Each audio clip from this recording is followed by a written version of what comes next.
Right now, as you're watching this video, a foreign military power is flying intelligence missions over Nigeria. Not commercial aircraft, not humanitarian flights, surveillance missions. They were not approved by Nigerian citizens.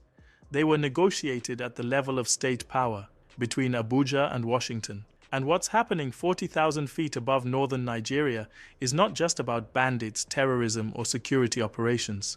It's about who controls information, who defines threats, and who shapes Africa's security future. If you've been wondering why armed groups in Zamfara, groups that terrorized villages, displaced farmers, and kidnapped schoolchildren, are now releasing videos begging for airstrikes to stop, this video will connect the dots.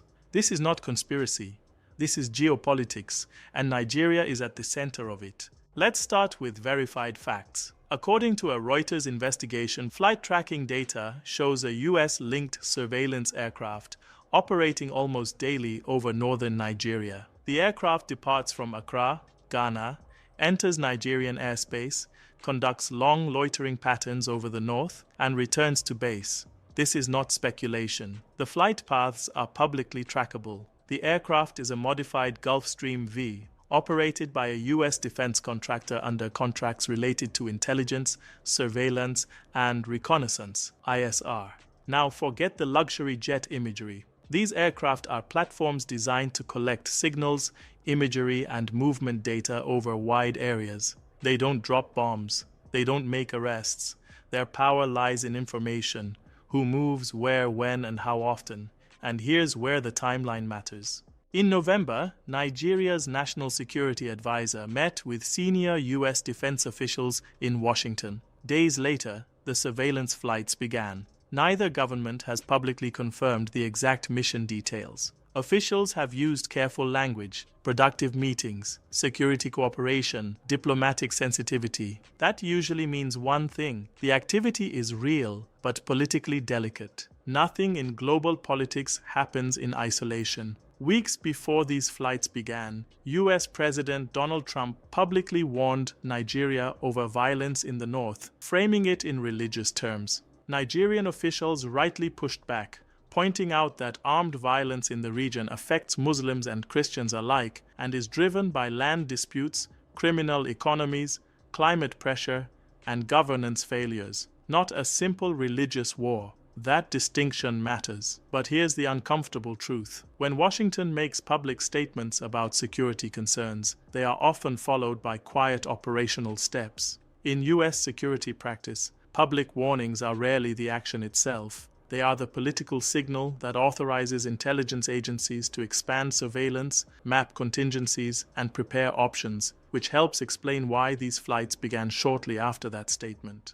At the same time, US officials have acknowledged that one of their concerns in the region is locating a kidnapped American citizen taken in neighboring Niger earlier this year. Now pause here for a moment, because this part matters. When a single Western citizen is taken hostage, surveillance assets move, satellites are tasked, aircraft deploy. Intelligence priorities shift rapidly. When thousands of African civilians are displaced, killed, or impoverished by violence over decades, the response is slower, more cautious, and often framed as capacity building. This isn't about morality, it's about state priorities, and African audiences are right to notice the difference. To understand why Nigeria matters so much right now, you have to look next door. In 2023, Niger made a decision that shook Western security planning in West Africa. After years of hosting foreign troops with little improvement in security, the new military leadership expelled US forces and shut down a major American drone base, a facility that had been central to US intelligence coverage across the Sahel. Mali and Burkina Faso followed similar paths. Whether one agrees with those governments or not, the result was clear. Western powers lost key intelligence footholds in the region. So what happens when a power loses visibility in a strategically important area? It looks for new vantage points. Ghana becomes a launch hub. Nigeria becomes a central theater. This is not about punishment. It's about rebuilding situational awareness in a region where influence is being contested by Western states, Russia, China, and increasingly by African governments asserting autonomy. Nigeria's size, military capacity, and geographic position make it unavoidable. Now let's leave the sky and talk about reality on the ground. Over the same period these surveillance flights began, the Nigerian Air Force intensified operations in Zamfara and surrounding areas under Operation Fansan Yama. According to official military statements, strikes have become more frequent, more sustained, and more targeted, focusing on logistics hubs, supply routes, and armed convoys. There have also been credible reports from communities raising concerns about civilian harm, and those concerns must never be dismissed. Accountability matters. But something else is undeniable. The behavior of armed groups has changed. Videos emerged showing armed bandits appealing directly to state authorities and the Nigerian Air Force, not threatening violence, but asking for airstrikes to stop. That shift is significant. Security analysts will tell you this is a classic response to sustained pressure. When armed groups lose mobility, supplies, and safe havens, they seek political space, often under the language of dialogue or peace. That doesn't mean negotiations are illegitimate, but history in Nigeria shows that premature deals often bankroll the next cycle of violence. Zamfara's governor has taken a hard line: no talks without full disarmament. Whether one agrees or not, the fact remains, the pressure is having an effect.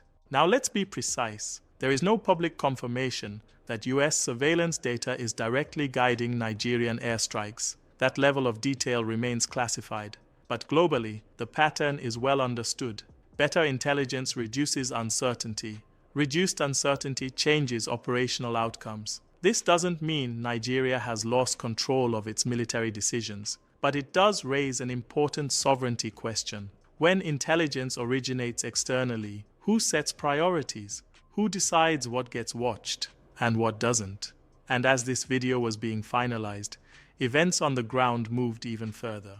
On December 25th, Thursday, the United States confirmed that it had carried out airstrikes against Islamic State targets in northwest Nigeria. President Donald Trump announced the operation publicly, framing it as a response to extremist violence, while Nigerian officials emphasized that the strikes were conducted in coordination with and at the request of Nigerian authorities, not as a unilateral intervention. This matters because it confirms something crucial. The surveillance phase was not abstract, it was preparatory. Intelligence collection was followed by kinetic action, even if limited, even if coordinated. From a sovereignty perspective, this cuts both ways. On one hand, Nigeria retained formal control by authorizing and coordinating the strikes. On the other, it shows how quickly foreign intelligence presence can translate into foreign military action once thresholds are crossed. So the question is no longer whether surveillance means something. It clearly does. The real question is,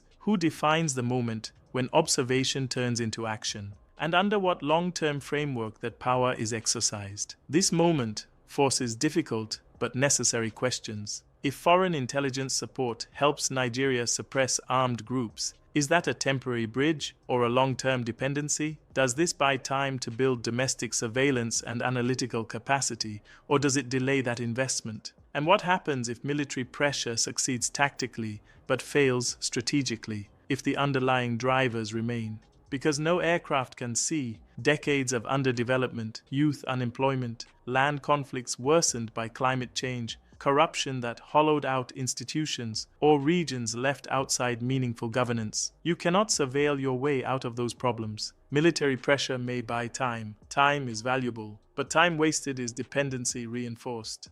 What's happening in Nigeria is being watched across Africa. After Mali, Burkina Faso, and Niger rejected old security arrangements, Western powers needed new partners. Nigeria and Ghana now sit in that space. The question is not whether partnerships are bad. No serious sovereignty thinker believes in isolation. The real question is this: are partnerships building African capacity or managing African insecurity? Because sovereignty is not symbolism. It's control over information, control over priorities, control over decision-making. Until African states invest seriously in shared intelligence systems, defense industries, and regional security frameworks, we will keep choosing which foreign power watches us from the sky. That's not liberation, that's managed dependence. Let's close with clarity. 1. Foreign surveillance flights over Nigeria are real and ongoing. 2. Nigerian military pressure has intensified and armed groups are responding. 3. This is not just a security story, it's a sovereignty test. The sky over Nigeria is crowded with interest. The ground demands accountability, and the future depends on whether this moment leads to capacity building or deeper reliance. African sovereignty doesn't begin with rejecting partnerships. It begins with owning the terms of engagement, and that starts with understanding the game being played. Stay informed, stay critical, and never stop asking who benefits.